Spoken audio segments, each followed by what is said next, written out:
ಹೇ ಗೆಳೆಯರೇ, ನಾನು ನಂದಿನಿ.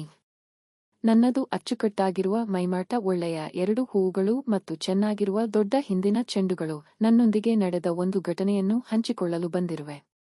ನನಗೆ ಈಗ 29 ವರ್ಷ. ನಾನು ಶಿವಮೊಗ್ಗದ ಹುಡುಗಿ. ನಾನು 23ನೇ ವಯಸ್ಸಿನಲ್ಲಿ ಕ್ಯಾಂಪಸ್ ಸೆಲೆಕ್ಷನ್ ಆಗಿ ಬೆಂಗಳೂರಿಗೆ ಬಂದೆ.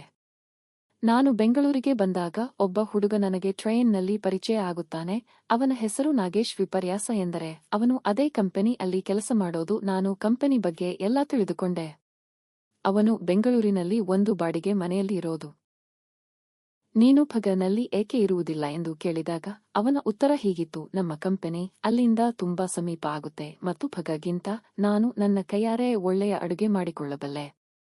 ನಾನು ಅದೇ ಮೊದಲ ಬಾರಿಗೆ ಬೆಂಗಳೂರಿಗೆ ಹೋಗುತ್ತಿದ್ದೆ. ಅದರಿಂದ ನಾನು ಅವನ ಜೊತೆಗೆ ನಿಮ್ಮ ಮನೇಲಿ ಜಾಗ ಇದ್ದರೆ ನಾನು ಅಲ್ಲೇ ಬರಬಹುದೇ ಎಂದು ಕೇಳಿದೆ. ಆಗ ಅವನು ಇಲ್ಲ ಅನ್ನದೇ ಬೇಗನೆ ಹಾಕು ಬನ್ನಿ ಅಂದ. ಯಾರು ತಾನೇ ಇಂತಹ ಅವಕಾಶ ಬಿಟ್ಟು ಕೊಡುತ್ತಾರೆ, ನೀವೇ ಹೇಳಿ ನೋಡೋಣ. ಆಮೇಲೆ ಬೆಳಿಗ್ಗೆ ನಾವು ಬೆಂಗಳೂರಿಗೆ ತಲುಪಿದೆವು. ನಂತರ ಫ್ರೆಶ್ ಆಗಿ ಹೊರಗಿನಿಂದ ತಂದಿದ್ದ ಇಡ್ಲಿ ಮತ್ತು ತುತ್ವಡೆ ತಿಂದು ಮಧ್ಯಾಹ್ನದವರೆಗೆ ನಿದ್ರೆ ಮಾಡಿ ಊಟ ಮಾಡಲು ಹೊರಗೆ ಹೋದೆವು. ಮನೆಗೆ ರಾತ್ರಿ 8 ಗಂಟೆಗೆ ಬಂದೆವು. ನಾನು ಅಫ್ವೈಸ್ ಬಗ್ಗೆ ಅವನನ್ನು ಕೇಳಿದೆ. ಅವನು ಎಲ್ಲವನ್ನೂ ನನಗೆ ಹೇಳಿದ ಮತ್ತು ಅವನ ಮನೆ ಮತ್ತು ಊರಿನ ಬಗ್ಗೆ ಎಲ್ಲವನ್ನೂ ಹಂಚಿಕೊಂಡ. ನಾನು ಕೂಡ ಎಲ್ಲ ನನ್ನ ಬಗ್ಗೆ ಹೇಳಿಕೊಂಡೆ. ಬೆಳಿಗ್ಗೆ ಅಫ್ವೈಸ್ಗೆ ಹೋದೆವು ಮತ್ತು ಹೀಗೆ ದಿನಾಲೂ ಅವನೇ ನನ್ನನ್ನು ಬೈಕ್ನಲ್ಲಿ ಕಳೆದುಕೊಂಡು ಹೋಗುತ್ತಿದ್ದ. ಸಮಯ ಕಳೆದಂತೆ ನಮ್ಮ ನಡುವೆ ಅಂತರ ಕಡಿಮೆ ಆಯಿತು. ನಾನು ಆ ವಿಷಯಗಳನ್ನು ಕೂಡ ಹಂಚಿಕೊಳ್ಳುತ್ತಿದ್ದೆ. ಅವನು ಕೂಡ ಒಳ್ಳೆಯ ವಿಚಾರ ಹೊಂದಿದ್ದ. ಒಂದು ದಿನ ಏನಾಯಿತು ಅಂದರೆ, ನಾವು ದಿನಾಲೂ ನನ್ನ ಬೆರಳನ್ನು ಒಳಗೆ ಹಾಕಿಕೊಳ್ಳುತ್ತಿದ್ದೆ. ಆದರೆ ಈ ವಿಷಯ ಆತನಿಗೆ ಗೊತ್ತಿರಲಿಲ್ಲ. ಹಾಗೆ ನಾನು ಆ ತರಹದ ವಿಡಿಯೋಸ್ ಕೂಡ ನೋಡುತ್ತೇನೆ. ಆ ದಿನ ರವಿವಾರ, ಅಫ್ವೈಸ್ ರಜೆ. ನಾನು ಬೆಳಿಗ್ಗೆ ಬೇಗ ತಿಂಡಿ ತಿಂದು ಸ್ನಾನಕ್ಕೆ ಹೋಗಿದ್ದೆ. ನನ್ನ ಮೊಬೈಲ್ ಸೌಂಡ್ಗೆ ಕನೆಕ್ಟ್ ಆಗಿದೆ ಅಂತ ನನಗೆ ಗೊತ್ತಿರಲಿಲ್ಲ. ನಾನು ಅರಿವಿಲ್ಲದೆ ಆ ಸೈಟ್ ಓಪನ್ ಮಾಡಿದೆ ಮತ್ತು ನನ್ನ ಕೆಲಸ ಚಾಲು ಮಾಡಿದೆ. 1 ನಿಮಿಷ ಆದ ಮೇಲೆ ವಾಲ್ಯೂಮ್ ಹೆಚ್ಚು ಮಾಡಲು ನೋಡುತ್ತೇನೆ. ಹೊರಗಿನ ಟಿವಿ ಸೌಂಡ್ಗೆ ಕನೆಕ್ಷನ್ ಆಗಿದ್ದು ಗೊತ್ತಾಗಿ ತಕ್ಷಣ ಬೇಗ ಸ್ನಾನ ಮಾಡಿ ನೆಟ್ಟಗೆ ಹೊರಗೆ ಬಂದು ದೇವರ ಮನೆಗೆ ಹೋಗಿ ನಮಸ್ಕಾರ ಮಾಡಿ ಏನೂ ಆಗಿಲ್ಲ ಅನ್ನೋ ರೀತಿ ಸುಮ್ಮನೆ ಆದೆ. ಆದರೆ ಅವನಿಗೆ ಈ ವಿಷಯ ಗೊತ್ತಾಯಿತು. ಆದರೆ ಅವನು ಏನೂ ರಿಯಾಕ್ಟ್ ಮಾಡಲಿಲ್ಲ.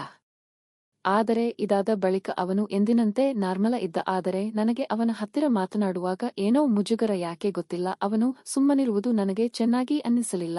ನಾನೇ ಸಾರಿ ಕೇಳಬೇಕು ಅಂದುಕೊಂಡೆ. ಆದರೆ ಸುಮ್ಮನಿರುವುದು ಒಳ್ಳೆಯದು ಎಂದು ಅನಿಸಿತು. ಹೀಗೆ ದಿನಗಳು ಕಳೆಯುತ್ತಿದ್ದವು. ಇನ್ನೂ ಶೂನ್ಯದು ದಿನ ಏನಾಯಿತು ಅಂದರೆ, ಆವತ್ತು ಶನಿವಾರ ರಾತ್ರಿ ಫ್ರೆಂಡ್ಸ್ ಜೊತೆ ಪಾರ್ಟಿ ಮಾಡಲು ಹೋಗಿ ಬರುವುದು ಸ್ವಲ್ಪ ಲೇಟ್ ಆಗುತ್ತೆ ಅಂತ ಹೊರಗಿನಿಂದ ಲಾಕ್ ಮಾಡಿಕೊಂಡು ಹೋದ. ಆದರೆ ಏನೋ ನನಗೆ ಆ ದಿನ ರಾತ್ರಿ ವೇಳೆ ನನ್ನಲ್ಲಿ ಒಂದು ವಿದ್ಯುತ್ ಉತ್ಪಾದನೆ ಆಗಿ ಆ ಕೆಲಸ ಮಾಡೋ ಆಸಕ್ತಿ ಉಂಟಾಯಿತು.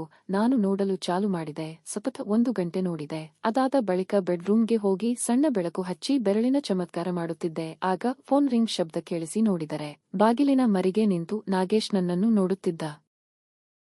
ನಾನು ಹೆದರಿ ಏನಾಯಿತು, ಬೇಗ ಬಂದಿರುವೆ ಅಂತ ಕೇಳಿದೆ. ಆತ ಏನಿಲ್ಲ, ಪಾರ್ಟಿ ಮುಗಿಯಿತು ಅಂದ. ನಾನು ಹಾಗಾದರೆ ಶುಭರಾತ್ರಿ ಅಂತ ಹೇಳಿ ಬೇಗ ಬಾಗಿಲು ಮುಚ್ಚಿ ಮಲಗಿಕೊಂಡೆ. ಇದೇ ರೀತಿ ಒಂದು ದಿನ ನಾನು ಅವನನ್ನು ನೋಡಿದೆ. ಅದು ಅವನು ಹಾಲ್ನಲ್ಲಿ ನೋಡುತ್ತಿದ್ದ ಮತ್ತು ಕಬಡ್ಡಿ ಪಂದ್ಯಾವಳಿ ಶುರು ಮಾಡಿದ ಘಟನೆ. ಮುಂದಿನ ವಿಡಿಯೋದಲ್ಲಿ ಇವೆ. ನೀವು ದಯವಿಟ್ಟು ಸಹಕರಿಸಿ, ಸಬ್ಸ್ಕ್ರೈಬ್ ಮಾಡಿ. ಇನ್ನೂ ಹೆಚ್ಚಿನ ವಿಡಿಯೋ ಮಾಡಲು ಚೆನ್ನಾಗಿದೆ ಅಂತ ಕಾಮೆಂಟ್ ಮಾಡಿ. ಧನ್ಯವಾದಗಳು. ಸಬ್ಸ್ಕ್ರೈಬ್ ಮಾಡಿ.